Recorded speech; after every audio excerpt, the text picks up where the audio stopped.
This is Palm Sunday, and Palm Sunday is the beginning of Holy Week.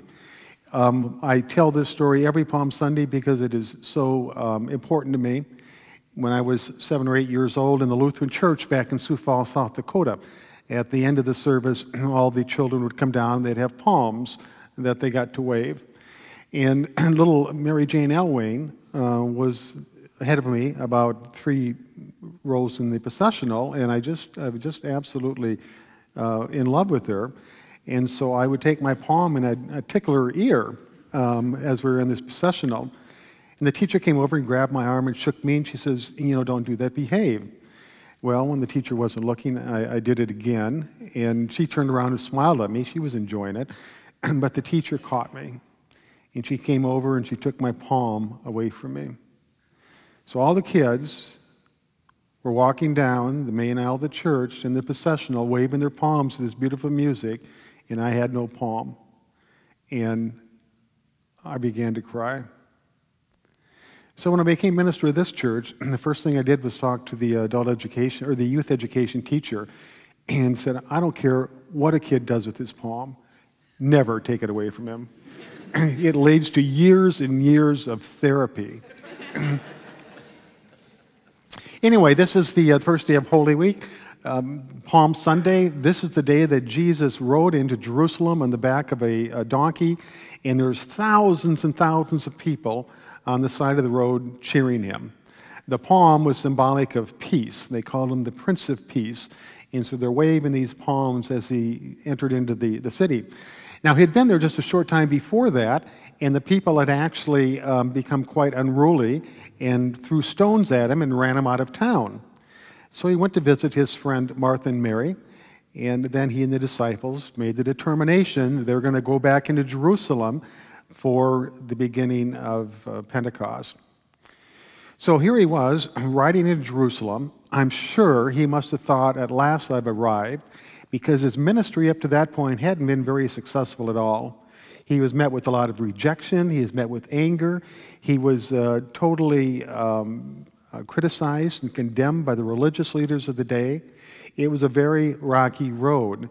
But alas, it seemed like, he had won over the masses, and he was an incredible success. Well, while he was riding in Jerusalem, the religious leaders were hovering in the alleyway, whispering to each other because they knew they had a problem on their hands. This guy is gaining way too much popularity. He's going to unseat our position of power and authority, and something has to be done. So in 5 days, he went from being this exalted Messiah to being all alone in a courtyard, arrested by the Roman soldiers. Now, while he's in the courtyard, all of his friends had disappeared. The disciples weren't there. Peter, his number 1 disciple, even had denied even knowing him. His mother wasn't there. Mary Magdalene wasn't there. The 200 people that he fed on the hillside weren't there. The people that he healed, the people that he brought back from the dead, all had abandoned him, and he was there alone. So earlier today in a discussion group, we talked about what was he thinking? Was he thinking, I failed? I had this incredible message to bring forth to the people, and it just must not have stuck. I didn't do my job right. I goofed up somewhere. Where are all the people that I thought were loyal to me? Did he think himself a failure? And we came to the conclusion that no, he didn't. He didn't think himself a failure at all. As a matter of fact, he was so astute, he was so spiritually arisen in consciousness, and that he knew something like this would probably happen. You can't bring a message as liberating as his message that affects all people of all social classes without expecting the powers to react. What he did think is, this isn't about me. I was given a mission by God. I was given a message that can uplift the world, and my only job was to deliver it. The reaction of the people, that's their problem. I did what I was supposed to do. Now, the whole message in that is we go through life, and oftentimes things happen that aren't pleasant. We have problems, we have challenges, huge setbacks, none compared to those of Jesus, but nevertheless, we have difficult times. Sometimes life doesn't seem to be fair. Things happen that perhaps shouldn't happen. We can feel like a victim. We can feel like we failed. But the point is, when people react to us in a negative way, when they condemn us or when they criticize us or when they make fun of us or think very badly about us, that is just about them. As long as we're true to ourselves, which Jesus was, right to the very end, he was true to himself and he is true to the mission. He was given 3 chances to repent and take back what he had said, and he refused. He was given time to confess and be set free, but he maintained a sense of truth and integrity to the person he was. What he did do, I believe, was turn it over to God. It's like, I believe it was in the 28th chapter of Matthew, he prayed to God, and he said, "Take this cup of suffering from me." But then he quickly said, "It's not my will, but your will that be done." So we're in the process of living our lives the best we can, and something comes in that might be tragic, that might be a huge setback, that might be considered a great failure, and other people turn on us. Our position is to remain true to ourselves and turn it over to God. Let go and let God. This is just the way life is. This is what has happened.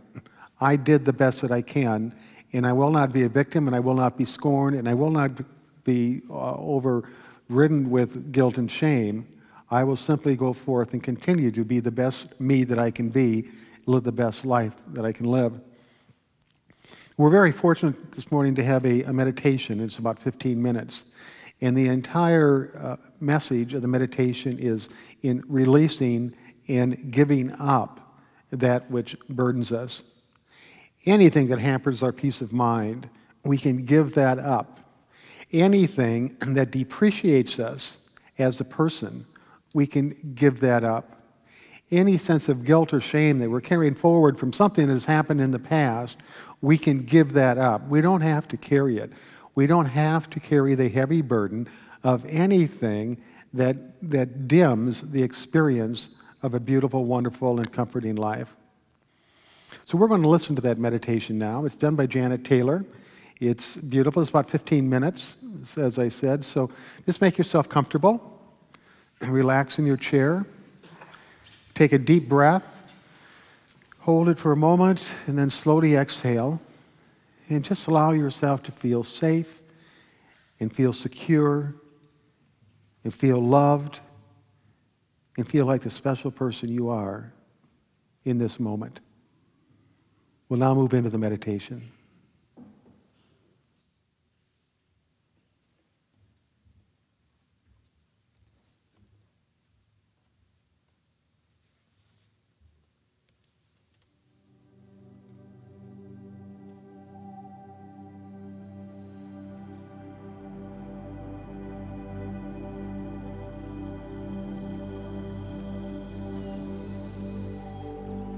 This guided meditation is called the offering practice. It's an opportunity for us to explore more deeply those things that are causing us a sense of struggle or suffering,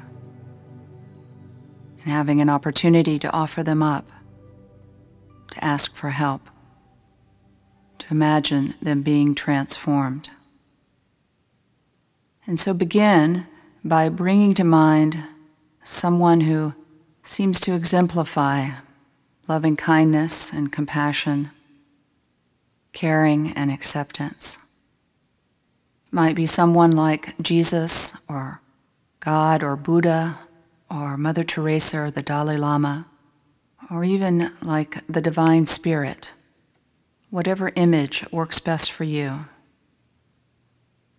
In choosing this specific image, we'll call this person or spirit the benefactor. Visualize in great detail that they are actually here in this room, in this very moment, in front of you and slightly above you. Sense their presence. Imagine them looking down upon you with loving eyes and an open heart, showering you with loving kindness and compassion, caring and acceptance. Imagine it pouring over you like warm rays of sunshine, filling you up with that deepest sense of being loved and cared for. Imagine what it would feel like to be in their presence. And as they continue to shower you with love and compassion, bring awareness to any sense of struggle or suffering that you might be experiencing. It might be a thought or emotion, a sensation or a situation. But choosing this specific issue that is causing you to have a sense of struggle or suffering in some way. And imagine it possible that in this moment, that you would actually be able to hold it in your hands in front of you. That you could see the size and the shape, the color and the texture, even feel the weight of it. And then imagine offering it up to the benefactor,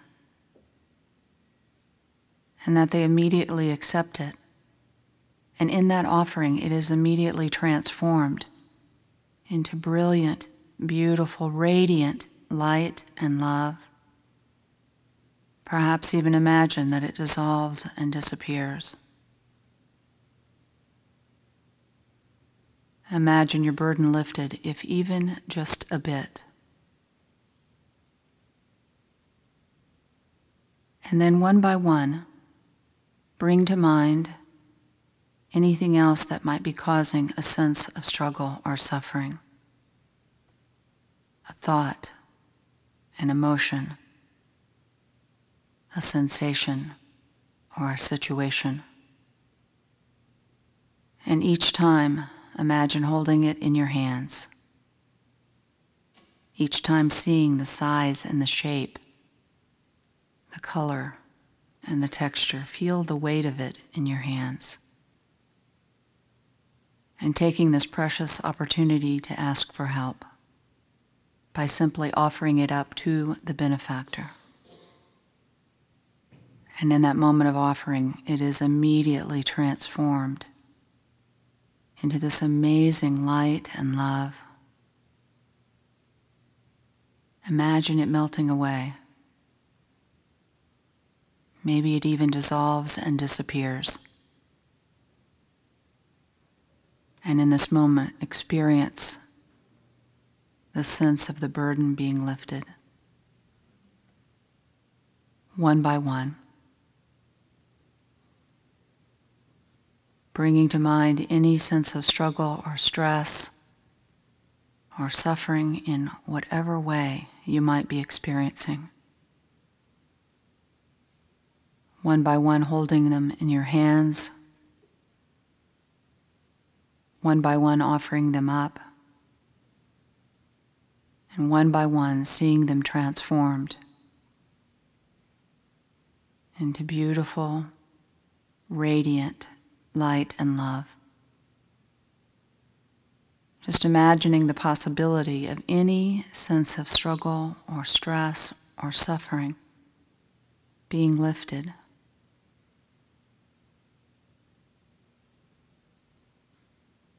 And simply sitting in the presence of the moment when everything is okay. And then expanding out, bringing to mind a dear friend or partner or family member who might be struggling or suffering in some way. Bringing to mind this specific person. visualizing that they are now here in this room, in this very moment in front of you. Sense their presence. Imagining that you reach out, hold them in your arms and comfort them. And imagine it possible that you could take whatever suffering or struggle that they might be experiencing, and that on their behalf you could actually hold it in your hands, seeing the size and the shape, the color and the texture, feeling the weight of it, and then on their behalf, asking for help, offering it up to the benefactor. And as the benefactor accepts it, it is again immediately transformed into this brilliant, beautiful, radiant light and love. Perhaps it even dissolves and disappears, giving that sense of the burden lifted, if even just a bit. Then one by one, bring to mind other friends or family members who may be suffering or struggling in some way. Each time visualizing that they are here in this room, in this very moment in front of you. Each time you reach out and hold them in your arms and comfort them. Each time on their behalf, holding their struggle or suffering in your hands.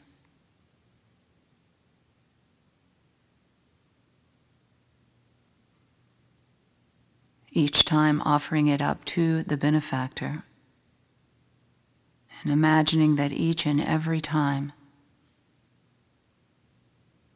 it is transformed into brilliant, beautiful, radiant light and love.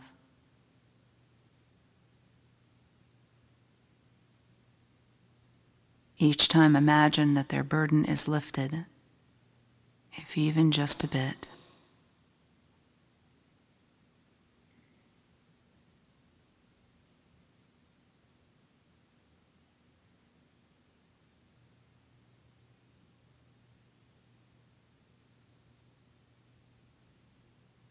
One by one, bringing to mind other friends and family members,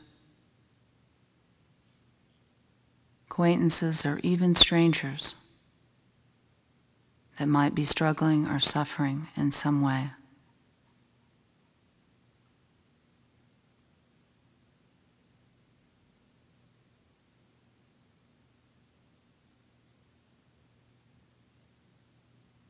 Each time, holding their suffering or struggling in your hands. Each time offering it up. Each time imagining it transformed.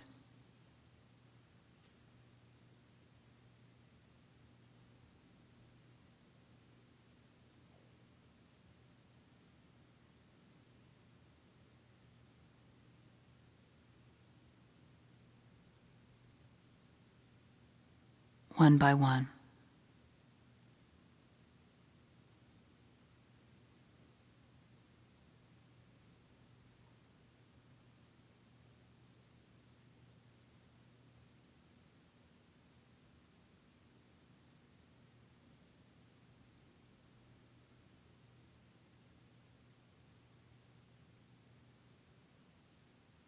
Expanding out even further, imagine it possible in this moment that you could open your arms so wide that you could hold all beings on the planet.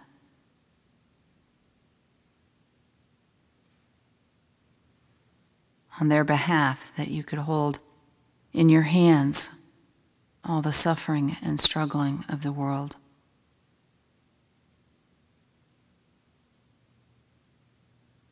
And that in this moment you could offer it all up to the benefactor.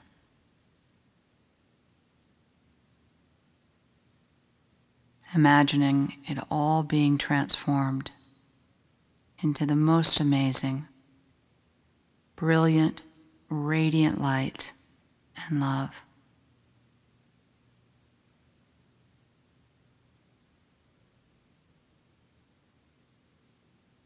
Imagining it all melting away, it all dissolving and disappearing.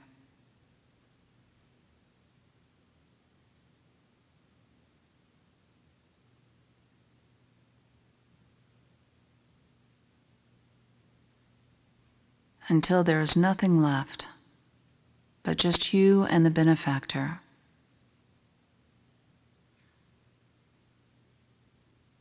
Here in this room, in this moment.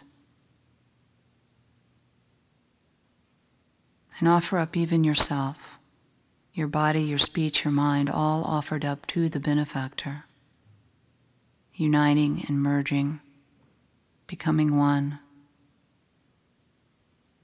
And realizing in this moment that you have within you that loving kindness, compassion, caring, and acceptance. Just like Jesus or God or Buddha or Mother Teresa or the Dalai Lama or Divine Spirit.